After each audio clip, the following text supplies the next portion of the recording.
और प्रार्थना करेंगे प्रभु यीशु मसीह जितने भी कार्यक्रम होने जा रहे हैं प्रभु उन सबों पर आपकी आशीष हो। प्रभु मुझे इस्तेमाल करना इन कार्यक्रम में ताकि मैं दूसरे लोगों को भी लेकर आ सकूं, ताकि वो लोग भी तेरे सुसमाचार को सुन सकें और जीवन पा सकें। प्रभु लोग अंधकार में हैं, नाश हो रहे हैं। प्रभु यीशु मसीह तेरी ज्योति उन लोगों के जीवनों में चमकने पाए। आपकी महिमा हो यीशु के नाम से, आमीन। जोर से हालेलुया।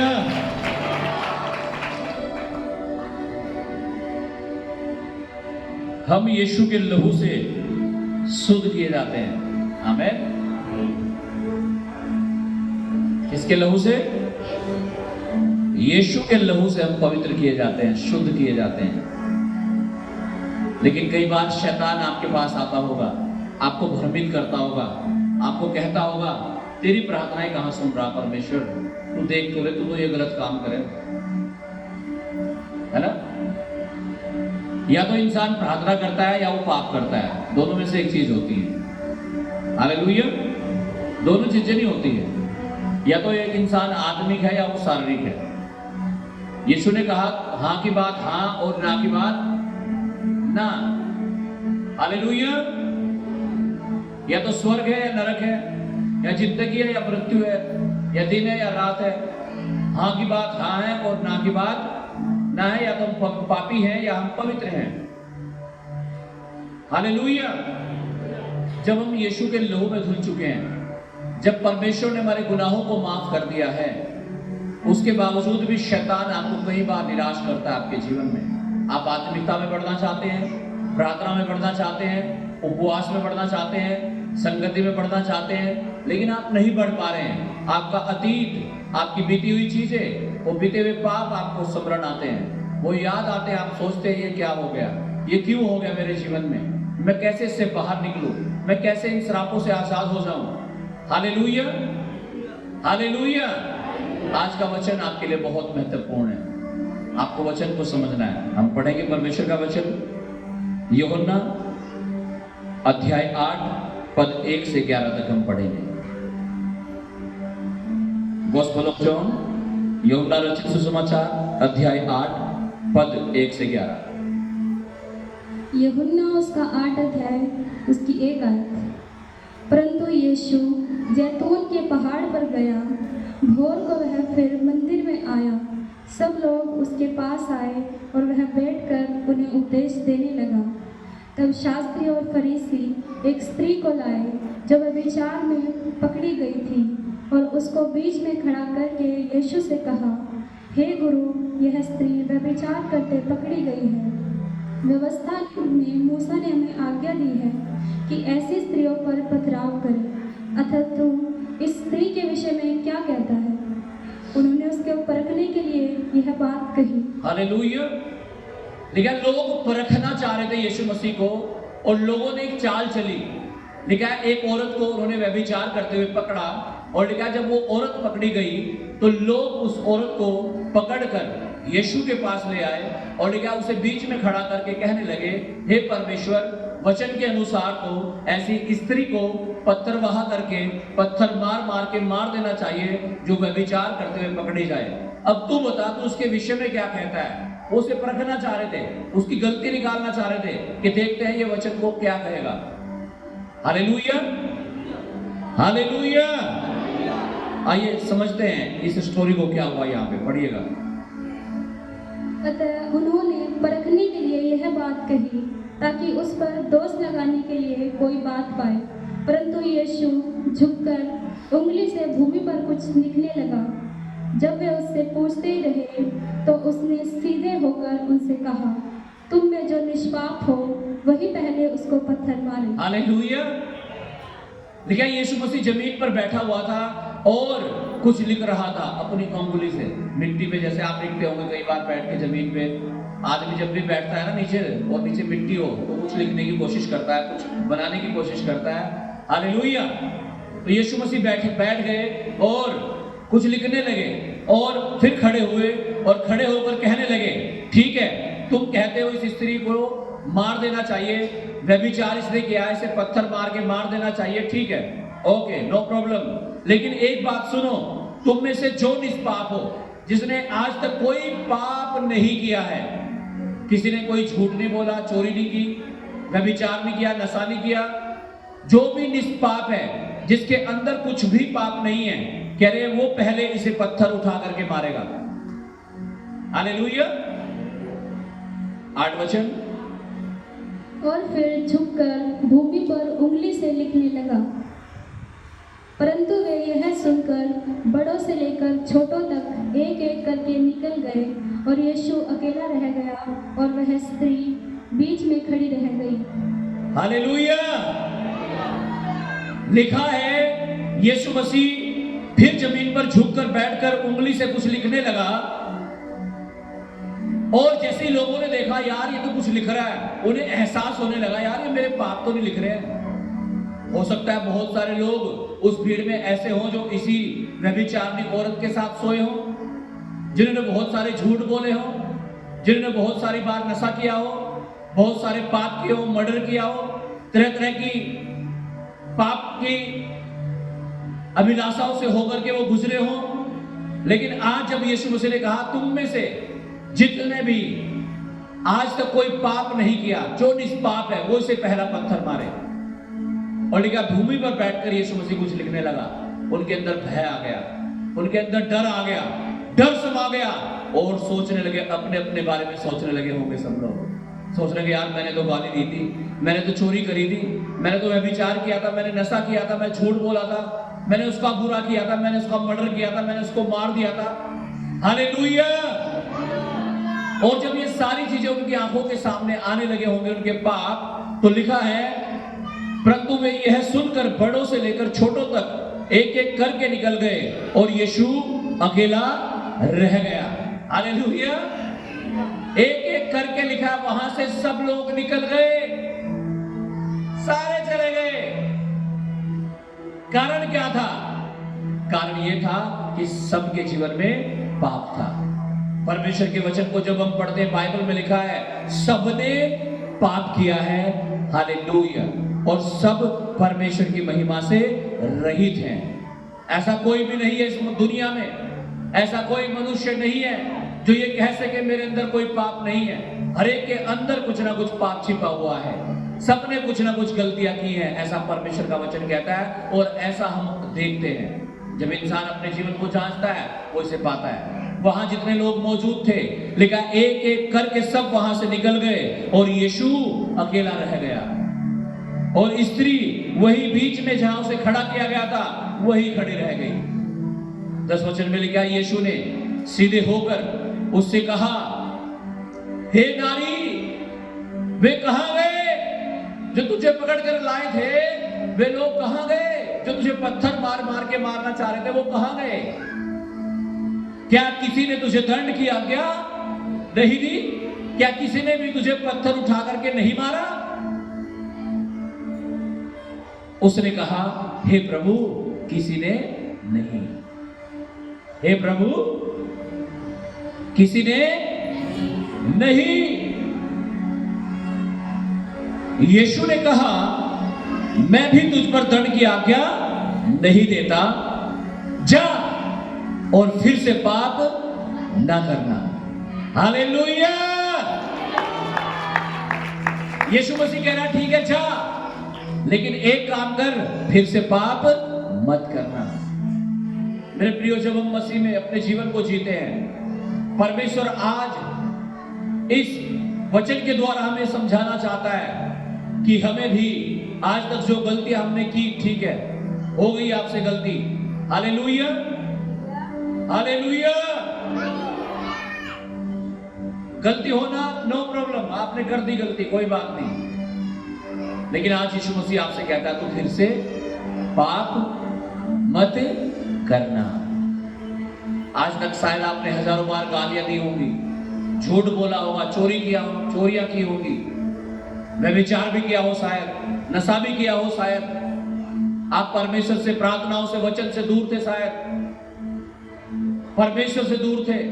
लेकिन आज जब आप परमेश्वर के भवन में हैं, आज जब आप परमेश्वर की उपस्थिति में आए हैं, आज आपको विश्वास करना है कि यीशु मसीह ने आपके गुनाहों को मिटा दिया, और जैसे इस औरत को जो पाप में व्यभिचार में पकड़ी गई थी, इसे क्षमा कर दिया, आज वो आपको भी क्षमा कर रहा है। और वो आपसे भी कह रहा है, मेरे बेटे, मेरी बेटी, तो फिर से पाप मत करना, फिर से गलतियां मत करना, फिर से नशा मत करना, फिर से चोरी मत करना, फिर से व्यभिचार मत करना। हालेलुया। आज वो आपको भी कह रहा है, अगर अतीत की चीजें, अगर पुराने पाप, हालेलुया, आपको सताते हैं, आपके जीवन में आपको निराश करते हैं, आप बेचैन रहते हैं, आज यीशु मसीह आपको एक ही सॉल्यूशन दे रहा है, और वो सॉल्यूशन ये है, तो फिर से पाप मत करना, फिर से गलतियां मत करना। जो गलतियां हो गई ठीक है, आज के बाद फिर गलतियां ना हो। यही सॉल्यूशन है, यही समाधान है, इसी में आपकी आशीष है, इसी में आपकी चंगाई है, इसी में आपकी बरकतें हैं, इसी में परमेश्वर हमारी प्रार्थनाओं को सुनकर उनका उत्तर देता है। Hallelujah, hallelujah. और यही वो आश्वासन है जिसमें यीशु मसीह कहता है कि तुम्हें पुरानी चीजें जो आपसे हुई हैं, उनका कोई असर आपके ऊपर नहीं होगा। इसका एक ही एश्योरेंस है, इसका एक ही आश्वासन है, और वो ये है कि हम फिर से पाप ना करें। आमीन, हालेलुया, हालेलुया। आइए एक वचन हम और पढ़ेंगे, इफिसियों अध्याय 2 पद 1 से 10 तक। इफिसियों उसका दूसरा अध्याय 1 वचन से 10 वचन तक। इफिसियों उसका 2 अध्याय उसकी 1 आयत। उसने तुम्हें भी जिलाया जो अपने अपराधों और पापों के कारण मरे हुए थे। लेकिन उसने तुम्हें भी जिलाया जो अपने पापों और अपराधों के कारण क्या थे? मरे हुए। यानी जब इंसान पाप करता है वो मरा हुआ होता है, और मरे हुए इंसान को कुछ भी फील नहीं होता है। आप देखते हैं जो लोग मर जाते हैं, लोग उन्हें जलाते हैं, कोई दबाते हैं, हालेलुया।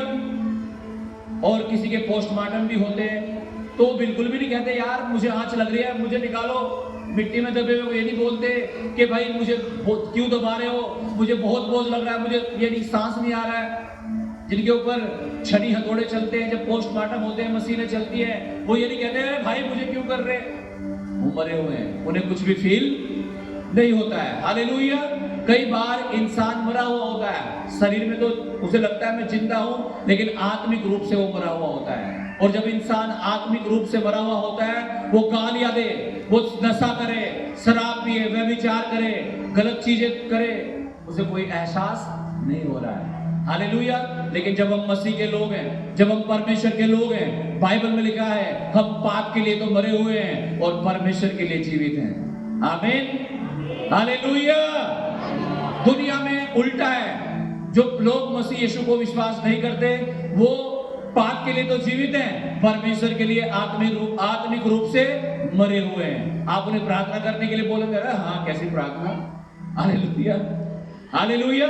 आप उन्हें परमेश्वर के बारे में बताएंगे, वो कहेंगे भाई मैं तो ठीक हूं, मैं तो खुश हूं, हालेलुया। आप उन्हें कहेंगे भाई पाप मत करना, ये गंदी वीडियो मत देखना, ये नशा मत करना, व्यभिचार मत करना, हालेलुया। वो कहेंगे तो सारी दुनिया कर रही है, मैं कर रहा हूं तो क्या हो गया। लेकिन जब हम मसीह में हैं, जब हम परमेश्वर में हैं, तो बाइबल बताती है कि अब हम आत्मिक रूप से जिंदा हैं और शारीरिक रूप से मर गए। Hallelujah, hallelujah. बहुत सारे लोग कहते हैं अरे मरने के बाद क्या होगा किसे पता। हाँ, हालेलुया। शरीर तकलीफ किसे होती है? शरीर को होती है या आत्मा को? हाँ जी, जो हमारा शरीर है इसमें अगर तकलीफ हो रही है तो किसे होती है पता है आपको? प्यास किसे लगती है? शरीर को? ना ना ना, शरीर को प्यास नहीं लगती, आत्मा को प्यास लगती है। भूख किसे लगती है? आत्मा को लगती है। मरा हुआ इंसान भी नहीं तो पानी मांगता, फिर कहता हो पानी दे दो, प्यास लग रही मुझे, क्यों नहीं मांग रहा? इसका मतलब आत्मा ही नहीं है उसके अंदर। Hallelujah, hallelujah. जो इंसान जीवित है, जो इंसान जीवित है, उसे भूख लगती है, उसे प्यास लगती है, मरे हुए को कुछ भी नहीं लग रहा है। इसका मतलब सारा मैटर किसका है? आत्मा का। क्या मैटर है? सारा आत्मा का। बाइबल में लिखा है धनवान व्यक्ति मर गया और नरक की आग में डाल दिया गया। लिखा है गरीब लाजर भी मर गया और वो स्वर्ग में गया। हालेलुया। ये जो गरीब आदमी था, जो भिखारी था, लिखा ये उस अमीर आदमी के घर के बाहर उसकी ठेवड़ी पर पड़ा रहता था, उसकी चौखट पर पड़ा रहता था। जो बचा खुचा खाना बाहर डाला जाता था उसे खाकर अपना पेट भरता था।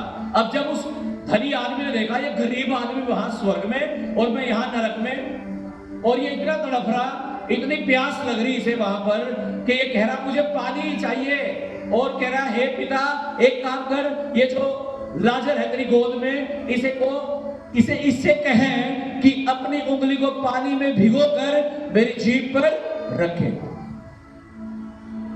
इतनी प्यास, सोचो आप, एक आदमी कह रहा वो अपनी उंगली भिगा के ना बस मेरी जीभ पर रख दे। इतनी प्यास, सोचो आप कितनी प्यास होगी है।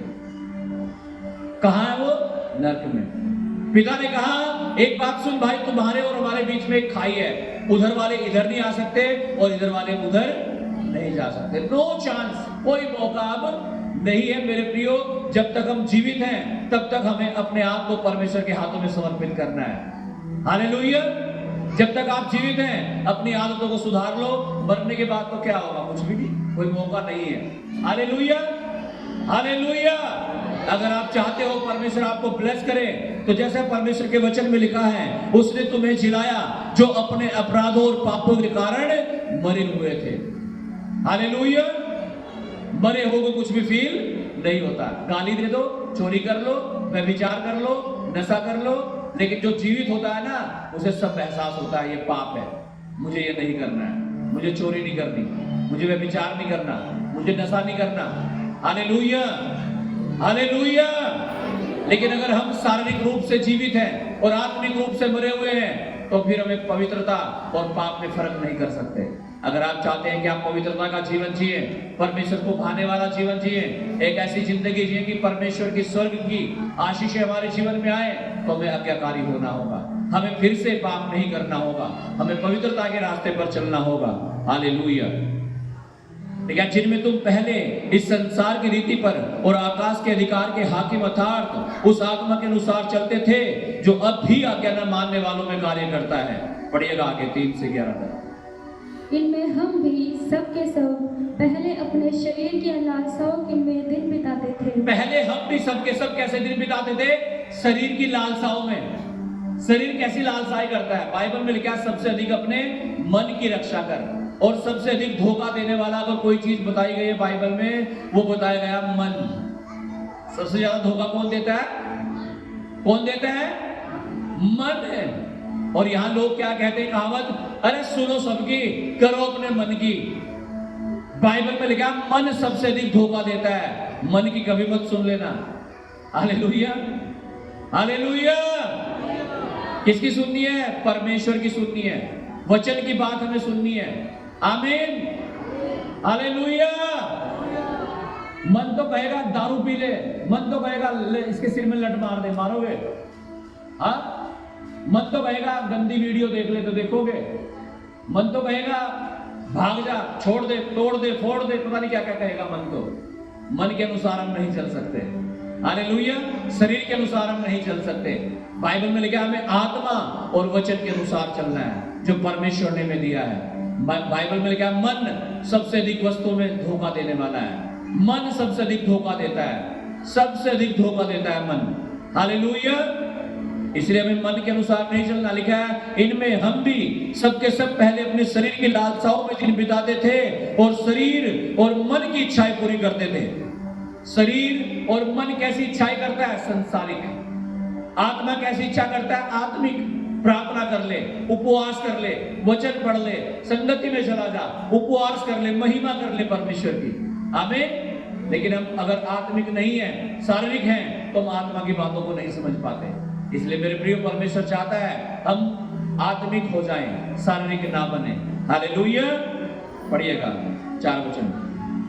परंतु परमेश्वर ने जो दया का धनी है, अपने उस बड़े प्रेम के कारण जिससे उसने हमसे प्रेम किया, जब हम अपराधों के कारण मरे हुए थे, जब हम अपराधों के कारण मरे हुए थे, तो हमें मसीह के साथ जिलाया। हमें यीशु मसीह के साथ क्या कर दिया? उसने पापों में से उठाकर जिंदा कर दिया। आमीन। और अनुग्रह ही से तुम्हारा उद्धार हुआ है। क्या ये सब कैसे हुआ? परमेश्वर के अनुग्रह के द्वारा। अनुग्रह, ग्रेस एक ऐसी चीज है, हालेलुया, कि एक बच्चा फेल होने वाला अपनी क्लास में, लेकिन उसके टीचर ने से 2 नंबर का क्या दे दिया? ग्रेस, अनुग्रह दे दिया। कितने नंबर का? 2। और वो फेल होने वाला था, अब वो पास हो गया। हमारे काम में सफल होने वाले थे, हम मरने वाले थे, लेकिन क्या परमेश्वर का अनुग्रह मेरे और आपके ऊपर हो गया, इसलिए हमें जिंदगी मिल गई और हम जीवित कर दिए गए, जिंदा कर दिए गए यीशु के नाम में। और यीशु और मसीह यीशु में उसके साथ उठाया और स्वर्गीय स्थानों में उसके साथ बैठाया, कि वह अपनी उस कृपा से जो मसीह यीशु में हम पर है, आने वाले समयों में अपने अनुग्रह का असीम धन दिखाए। क्योंकि विश्वास के द्वारा अनुग्रह ही से तुम्हारा उद्धार हुआ। लेकिन विश्वास के द्वारा अनुग्रह ही से तुम्हारा उद्धार हुआ है। एक व्यक्ति एक बार यीशु के पास आया और कहने लगा, हे प्रभु, हे स्वामी, हे गुरु, मैं उद्धार पाने के लिए क्या करूं? यीशु ने कहा, उद्धार पाने के लिए तुझे नया जन्म भी चाहिए। क्या चाहिए? नया जन्म। वो कहने लगा, जी मैं तो इतना बड़ा हूँ, 40 साल का हूँ, अब मैं कैसे अपनी माँ के पेट में जाऊँ, दोबारा पैदा हूँ? हो सकता है उसकी माँ ही ना हो, है ना, वो मर गई हो, हालेलुया, क्योंकि उसकी उम्र इतनी ज्यादा होगी, हालेलुया। तो नए जन्म का मतलब है, हालेलुया, पाप को छोड़कर पवित्रता के रास्ते पर चलना। आमीन, हालेलुया। पाप को छोड़कर पवित्रता के रास्ते पर चलना, ये नया जन्म है। बपतिस्मा लेना नया जन्म है, हालेलुया। पाप को छोड़कर पवित्रता के रास्ते पर चलना नया जन्म है। क्या? क्योंकि विश्वास ही के द्वारा अनुग्रह से तुम्हारा उद्धार हुआ है। ये नया जन्म जो हमें मिला है यीशु मसीह में, यीशु बाइबल में लिखा है, पुरानी बातें बीत गई, देखो मैंने सब कुछ क्या कर दिया? नया। आपकी सोच बदल दी, विचार बदल गए, आमीन। वो स्वभाव बदल गया जो पाप का था, क्रोध का था, गालियों का था, व्यभिचार का था, नशों का था, हालेलुया। कह रहे कैसे हुआ? कह रहे अनुग्रह के द्वारा तुम्हारा उद्धार हुआ, विश्वास करने से। क्या विश्वास किया? ये विश्वास किया कि यीशु मसीह मेरे लिए इस दुनिया में आया, क्रूस पर मारा गया, गाड़ा गया और तीसरे दिन मरे हुए में से जी उठा। आमीन। जब हम ये विश्वास करते हैं, हमारा उद्धार होता है और हम आशीष पाते हैं। लेकिन यह तुम्हारी ओर से नहीं, हाँ, कि आप बहुत अच्छे थे, आप बहुत धर्मी थे, आपने बहुत भलाई के काम किए थे, इसलिए ऐसा नहीं हुआ है। ये वरन यह परमेश्वर का दान है, ये परमेश्वर का वरदान है आपके लिए, जो आपको यीशु मसीह के नाम से मिला है। आमीन। और क्या? और न कर्मों से कि आपने भलाई के काम कर रखे थे, आपने बहुत सारे दान कर रखे थे, नहीं, कर्मों के कारण आपका उद्धार नहीं हुआ है। ठीक है, ऐसा ना हो कि कोई घमंड करे, क्योंकि हम उसके बनाए हुए हैं और मसीह यीशु में उन भले कामों के लिए सर्जे गए हैं जिन्हें परमेश्वर ने पहले से हमारे करने के लिए तैयार किया है। आमीन, हालेलुया। इसलिए अब हमें, मेरे प्रियो, शरीर के अनुसार दिन नहीं काटने हैं, अब हमें आत्मा और वचन के अनुसार चलना है। आप तैयार है आत्मा और वचन के अनुसार चलने के लिए, फिर से पाप ना करने के लिए, पवित्रता का जीवन बिताने के लिए, प्रार्थना करने के लिए, आज्ञा मानने के लिए परमेश्वर की? अगर आप तैयार हैं तो परमेश्वर भी तैयार है आपको ब्लेस करने के लिए, आपको एक अच्छा और पवित्र जीवन देने के लिए। हालेलुया। पढ़ेंगे यूहन्ना, उसका यूहन्ना की पहली पत्री और उसका 9 पद, एक अध्याय का। 1 John chapter 1 verse 9। पहला यूहन्ना उसका 1 अध्याय और उसका 9 वचन। यदि हम अपने पापों को मान लें तो वह हमारे पापों को क्षमा करने और हमें सब अधर्म से शुद्ध करने में विश्वास योग्य और धर्मी है। लेकिन यदि हम अपने पापों को मान लें तो वह हमें हमारे सारे अधर्मों से शुद्ध करने में पवित्र और धर्मी है। आज मैं आपको पूछने लगूं, आपसे कोई गलती हुई होगी भाई, बहुत सारे लोग फोन करते हैं, कहते हैं पास्टर जी ऐसा हो गया, मैंने कुछ गलती की होगी तुमने? अरे गलती है जी, हाँ, हम नहीं गलती करते। हालेलुया। लोग स्वीकार करने को तैयार नहीं है कि हाँ मुझसे गलती हुई है। इतने परफेक्ट बन के दिखाएंगे, कह रहे और जी पास्टर जी मैं तो प्रार्थना पूरी करूं, दान भी पूरा दे रहा, मैं तो सब कुछ कर रहा, पास्टर जी आपको नहीं पता। थोड़ी देर में देख के फोन आ रहा किसी का, गाली दे रहे उस पर, है ना। मुंह से तो तुम्हारे गालियां निकल रही, कह रहे हमारे अंदर गलती नहीं कुछ भी, दिमाग में तुम्हारे पता नहीं क्या क्या चल रहा। दुश्मन को तुमने नहीं माफ किया आज तक, पड़ोसी के साथ तुम्हारी नहीं बनती कभी भी, हाँ। कह रहे हमारे अंदर गलती कुछ नहीं जी।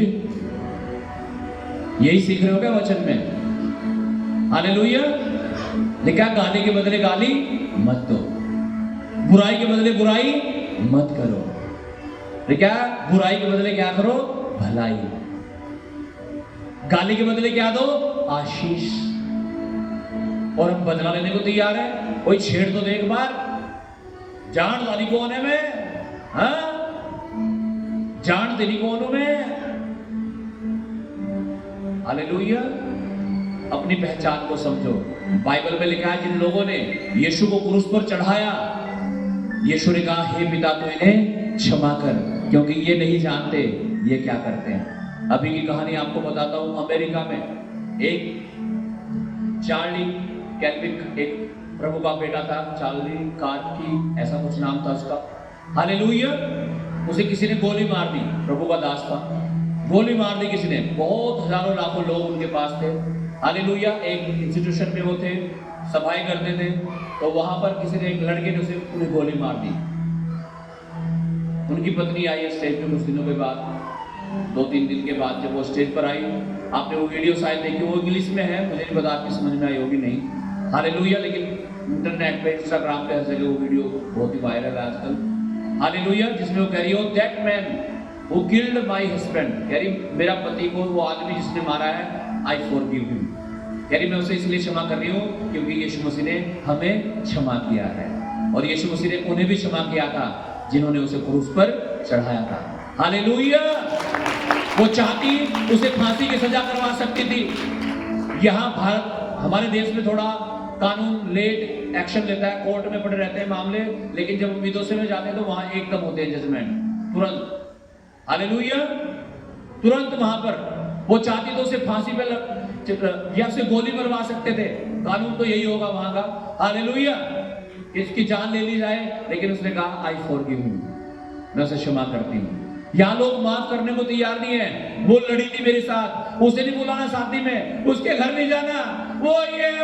अरे भाई कहाँ हो तुम? किसके पीछे चल रहे हो तुम? किसकी बात मान रहे हो तुम? यीशु मसीह की? तो क्या यीशु मसीह का स्वभाव ऐसा था? No, never. आज हमारा स्वभाव यीशु के जैसा हो जाए। हालेलुया। उसने जब प्रार्थना करना सिखाया, यीशु मसीह ने क्या कहा? क्या कहा यीशु मसीह ने? हे पिता, जैसे मैंने अपने अपराधियों को क्षमा किया है, तो भी मेरे अपराधों को क्षमा कर। अगर आप अपने अपराधियों को क्षमा नहीं कर पा रहे हैं, तो प्रभु भी आपको क्षमा नहीं कर सकता। और जब तक आप क्षमा नहीं होंगे, आपके जीवन में शांति और आशीष नहीं आ सकती है। इसलिए अपने दुश्मनों को माफ करो, अपने सताने वालों के लिए प्रार्थना करो। आमीन। तैयार है आप ऐसा करने के लिए? तो लिखा जो कोई अपने पापों को मान लेता है और उन्हें छोड़ देता है, लिखा परमेश्वर उसे क्षमा करने के लिए विश्वास योग्य और धर्मी है। एक वचन और पढ़ के मैं समाप्त करूंगा। मत्ती अध्याय 11 पद 28। Gospel of Matthew chapter 11 verse 28। मत्ती की पुस्तक उसका 11 अध्याय और उसका 28 वचन। हे सब परिश्रम करने वालों और बोझ से दबे हुए लोगों, हे सब परिश्रम करने वाले और बोझ से दबे हुए लोगों, मेरे पास आओ, मेरे पास आओ, मैं तुम्हें विश्राम दूंगा। मैं तुम्हें विश्राम दूंगा।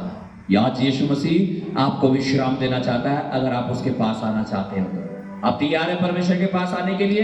तो वो तैयार है आपको विश्राम देने के लिए। मुझे नहीं पता आपके जीवन में किस चीज का बोझ है, कर्जों का है, बीमारियों का है, पापों का है, श्रापों का है, कर्जों का है, कैसा भी क्यों ना बोझ हो, आज यीशु मसीह कह रहा है हे सब परिश्रम करने वाले और बोझ से दबे हुए लोगों, मेरे पास आओ, मैं तुम्हें विश्राम दूंगा। वो आपको विश्राम देना चाहता है, वो आपको आराम देना चाहता है, आपको शांति देना चाहता है। अगर आप तैयार हैं तो क्या आप तैयार हैं प्रार्थना करने के लिए, परमेश्वर के चरणों में आकर उसकी महिमा करने के लिए, क्षमा मांगने के लिए अपने पापों के लिए?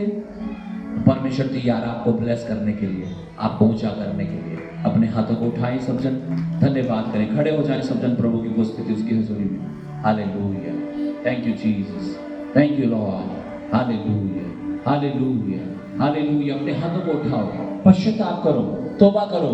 जिन्हें माफ नहीं किया आज तक, जिन्हें क्षमा नहीं किया, उन्हें क्षमा कर दो, माफ कर दो। उसने कहा अगर तुम अपने अपराधियों को क्षमा करोगे तो मैं तुम्हारे अपराधों को क्षमा कर दूंगा। आज क्षमा कर दो हर एक को, आज माफ कर दो सबको। आज अपने दिल से, बोझ से, जीवन से सारा बोझ भार हटा दो अपने ऊपर से, अपने दिल से, दिमाग से, शरीर से, मन से, हर जगह से सारे बोझ को हटा दो, हर एक को क्षमा कर दो। और वो प्रभु यीशु, जिन लोगों ने मुझे सताया, जिन लोगों ने मुझे दबाया, जिन लोगों ने मुझे परेशान किया, मैं उन सभी को क्षमा कर देता हूँ, उन सभी को माफ कर देता हूँ। हे पिता, तू मेरे अपराधों को क्षमा कर, मेरे पापों को क्षमा कर, मैं फिर से पाप न करूं, मैं प्रार्थना कर सकूं, उपवास कर सकूं, वचन पढ़ सकूं, संगति में आ सकूं, दशवांश दे सकूं, तेरी महिमा करने वाला जीवन जी सकूं। अपने हाथों को उठा करके सब जन प्रार्थना करें कुछ देर तक। उसने कहा अपना मुंह खोल में से भर दूंगा। उसने कहा मांगो तो तुम्हें दिया जाएगा। आज मांगो और परमेश्वर आपको दे रहा है। पिता, जितने लोग इस वचन को सुने सब ब्लेस हो जाएं, आशीषित हो जाएं, इनके घर, परिवार, जिंदगियां यीशु के नाम से बदल जाएं, यीशु के नाम से। फादर,